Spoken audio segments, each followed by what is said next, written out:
электричка здесь. Как всегда, 6:30. Все с утра уже едут зарабатывать бабла. И я тоже. Этот итальянец, я с ним тоже много работал. Даже 3 отеля делали. Полгода с ним работал в Риме. Но насчет пунктуальности. Сказал 6:30. Сейчас 6:35. Обычно он приезжает на 10 минут позже. Все время ему говорю: скажи в 6:40. Ты же все равно каждый день приезжаешь на 10 минут позже. Нет, вот так вот. Итальянцы не пунктуальные. Ничего не меняется. Так, вот такая работенка. На лестницу покрасить. Мужик все время лестницу красит.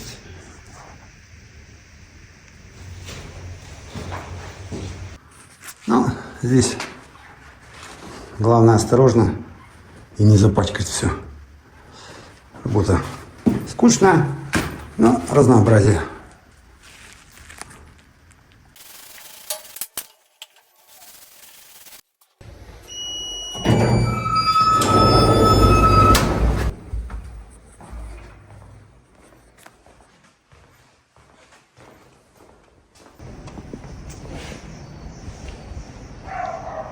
Такой дворик тут. Фу. В таких работах есть преимущество. Не надо бегать по всей территории, как олень. Стал на одном месте и что-то делаешь. Вроде есть усталость, но другая.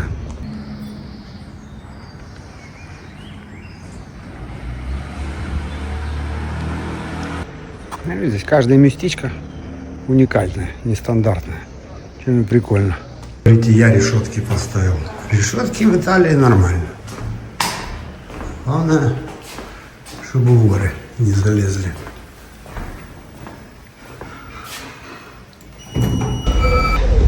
Ну и вот сразу вылазят все недостатки работы с кем-то.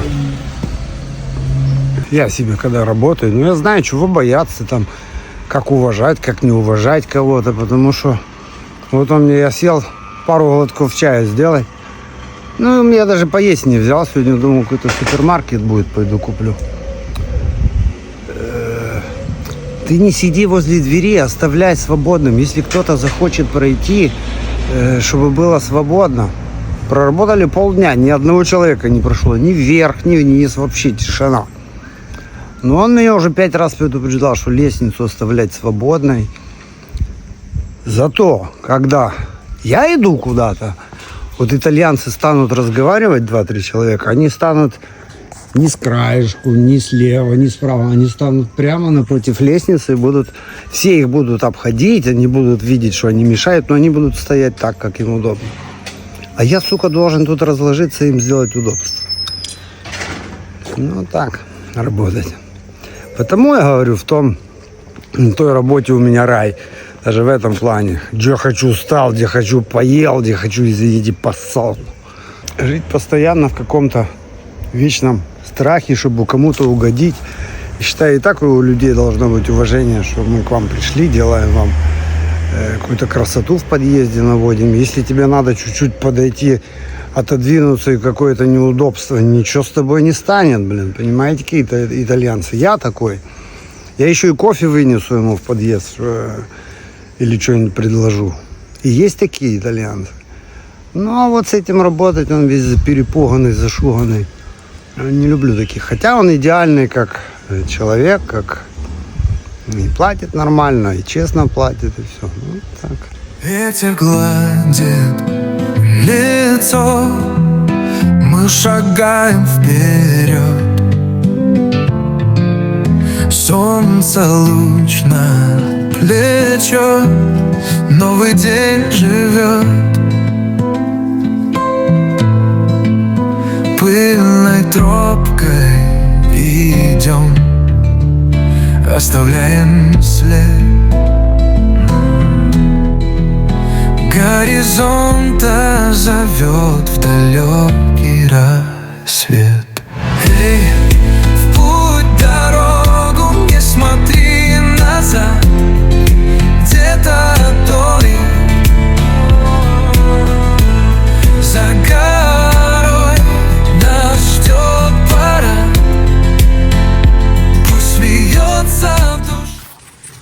У меня есть одна лестница, тоже на пьяце Болоне, уже года 4 жду, я сделал смету, чтобы у них там по деньгам не срастается. Одна лестница я оценил где-то в 5000 евро, а там 3.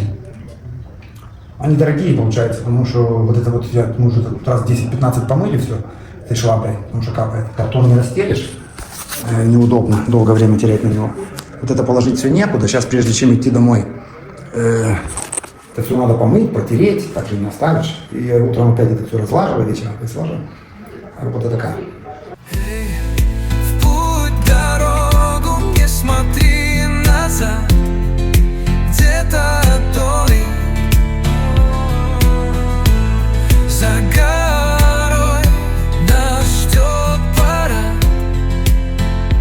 Пусть смеется душа и сердце. Эти все края, видите, надо чуть переделать. Должна быть вот так. Терпение, блин, надо на такой работе. Ну, ничего. Многие не любят. Людям легче штукатурить что-нибудь, лепить, кирпичи ложить, чем вот так красить. Ну, мне нравится. Конечно же, оно что капает вниз, но и вот этой тряпкой надо постоянно протирать. Не давать, чтобы она даже высыхала. Потому что потом придется ошкаивать. Так, только я в туалет схожу. Или спросите меня, где ты в туалет ходишь? Соседям звоню. Было, такое стало. Что вы думаете? В конце я тут сижу, крашу. Парень вышел, вернулся, забыл. Короче, 2 раза вышел, 5 раз извинился, что он меня побеспокоил. Так что мой шеф больше переживал, чем на самом деле люди нормальные. Вот так вот. Ну все. 3 часа надо собираться, убираться. Завтра тоже сюда. Отдохну тут от той виллы. И Марьян туда поедет сам. Сегодня он тоже работает на своей работе. Какой тут вид с окна.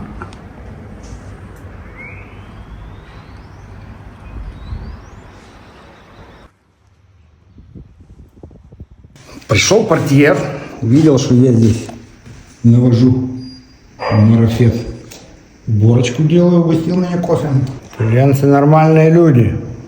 Ну и тут рядом с туалетом можно кисточки помыть.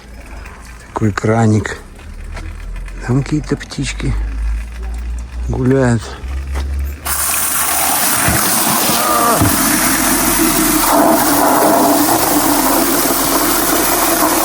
Ну все, вот и рабочий день прошел. Подмету, уберу и отдыхать. Так все должно быть чисто. И так каждый день. И так каждый пролет. Блин. Все, можно идти переодеваться. И скажу вам, как оно воспринимается. Сейчас выхожу.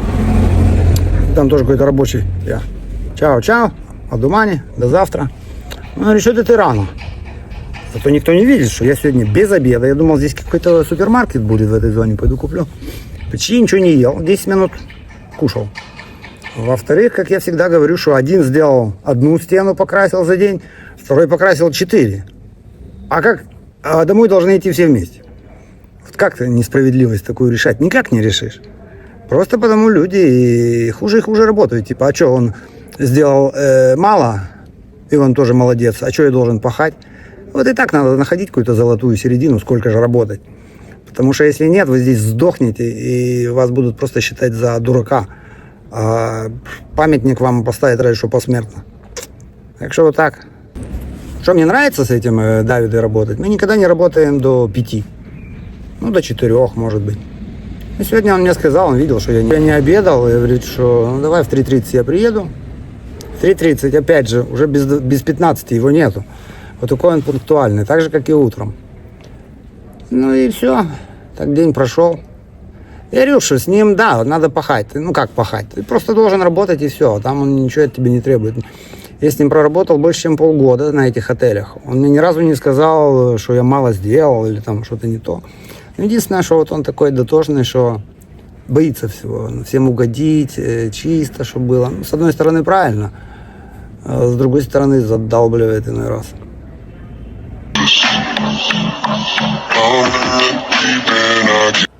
Ну и тут кому шо. У нас на балконах могут закрутки стоять, а для итальянцев главное, чтобы было винишко.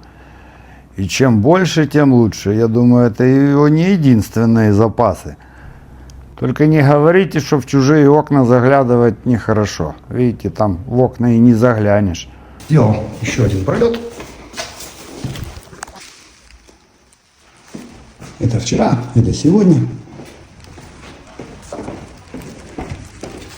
Дошел до низу и все. А то, что я вам картинку такую сделал, вы должны помнить, чем бы вы ни занимались. Хорошо, когда вы едете домой сам. Они вас не увозят.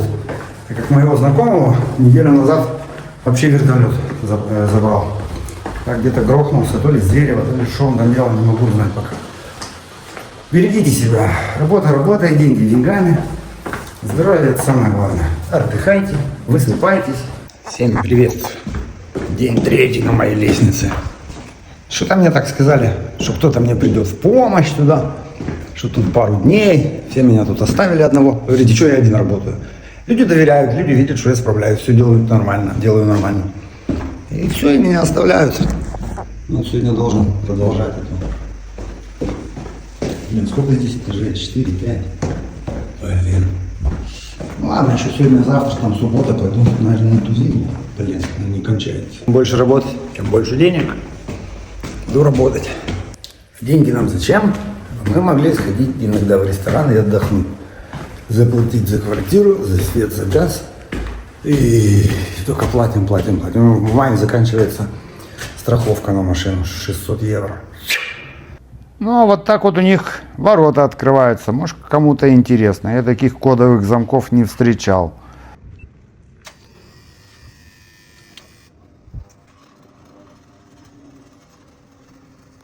Я не знаю, часа полтора я ехал. Я уже устал, бля, а еще работать. Такая вот жизнь. И вот все я вам показываю до мелочей. Как всегда, чай. Блин, не помню, где забыл свой большой термос, пока такой. Что мне сегодня на обед?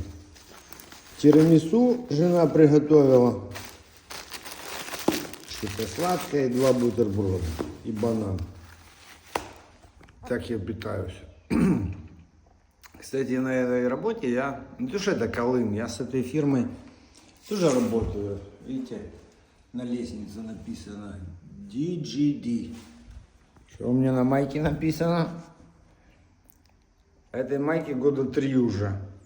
То есть я периодически с ними работаю. Я сделал с ними где-то 3 отеля больших, крутых в Риме.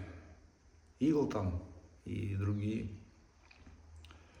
Такой парень занимается только покрасками, большими работами. Раньше тоже делал квартиры, но здесь он больше может заработать, понимаете, как вот лестница.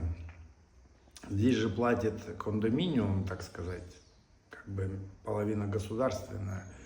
Плюс что-то скидываются люди, и здесь купа денег получается. А к вам одному приди, а у меня нету денег, мне нечем платить, сделай мне скидку. Здесь интереснее работать на таких работах. Баба немерено, и спокойно работаешь, спокойно зарабатываешь.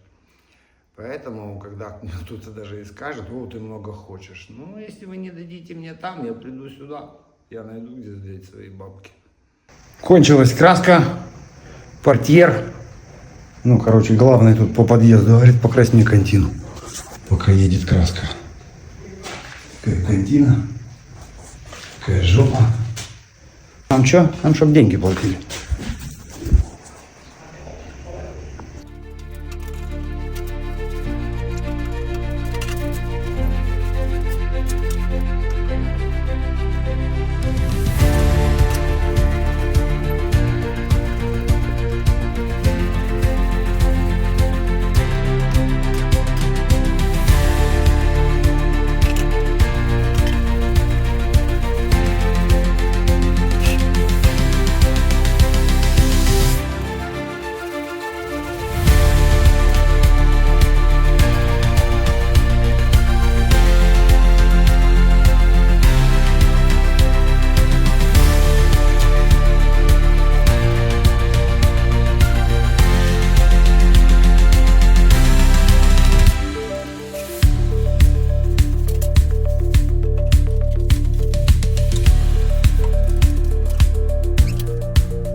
Я работаю, буду по пути отвечать на комментарии.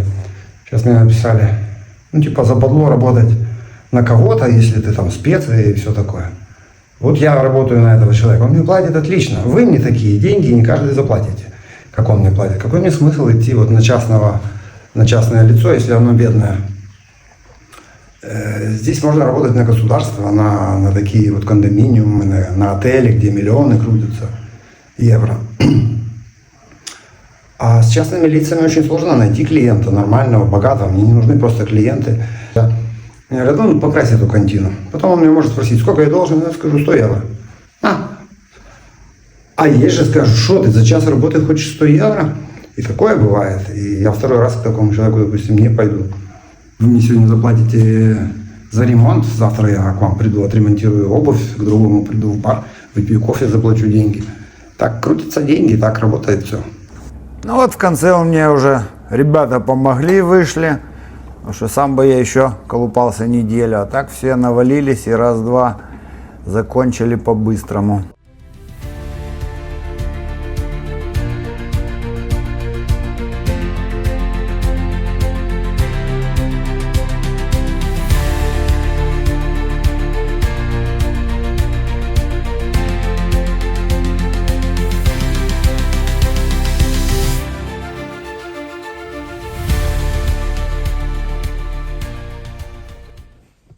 Еще денек закончился с хлопцами.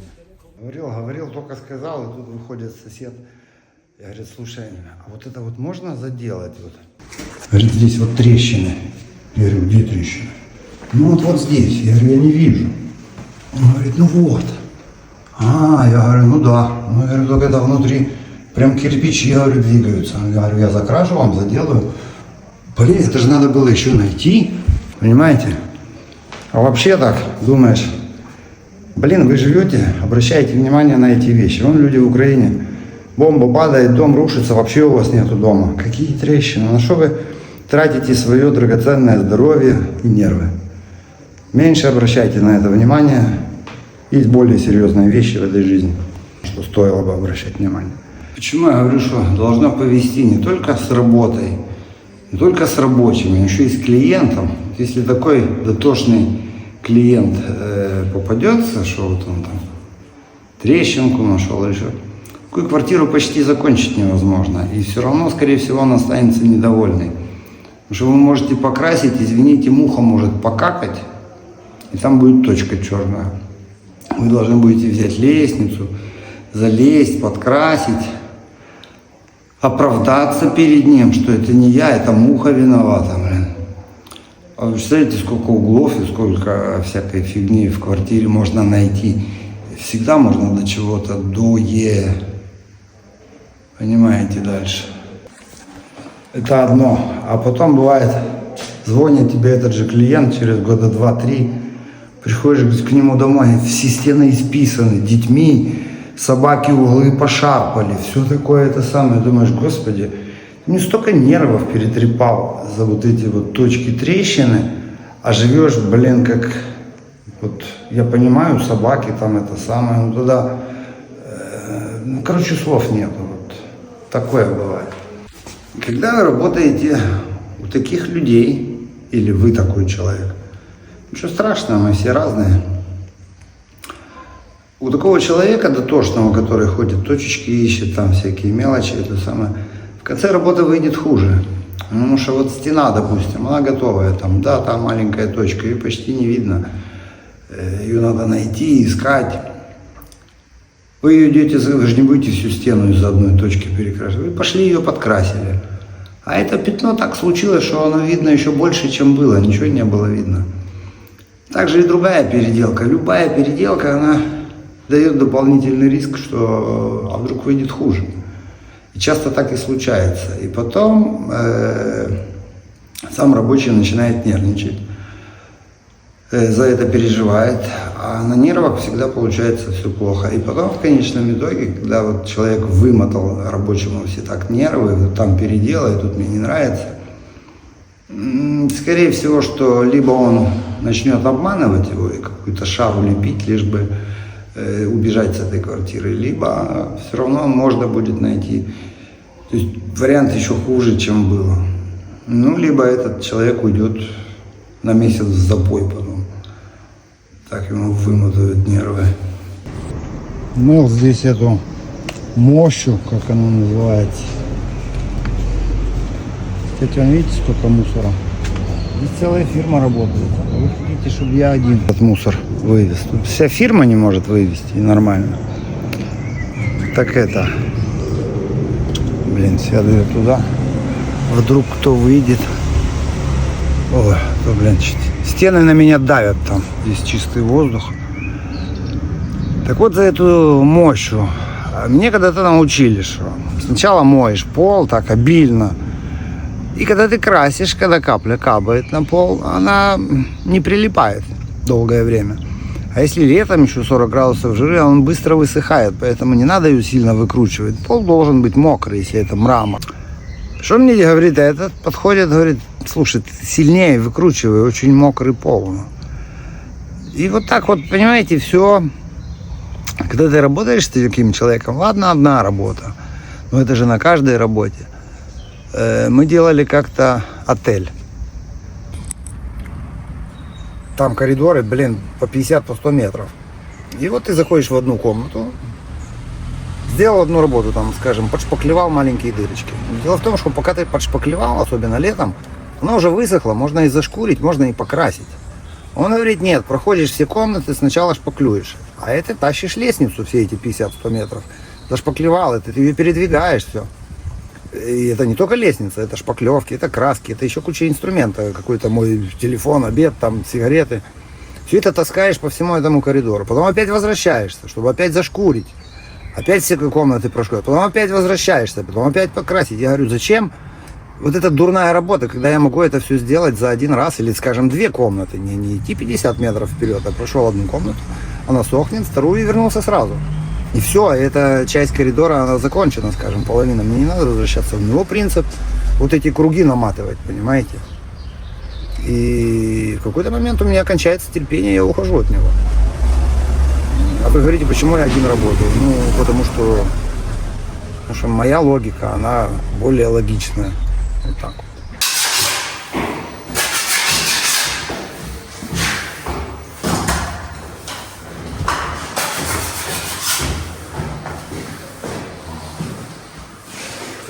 Красивенько. Некогда, представляете, даже в зеркало не смотрю.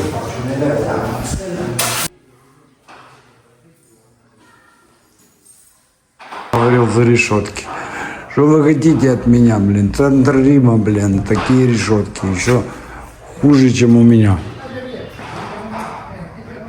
Ну вот, кто-то украсил цветок. Вот такими булыжниками. Ой, блин.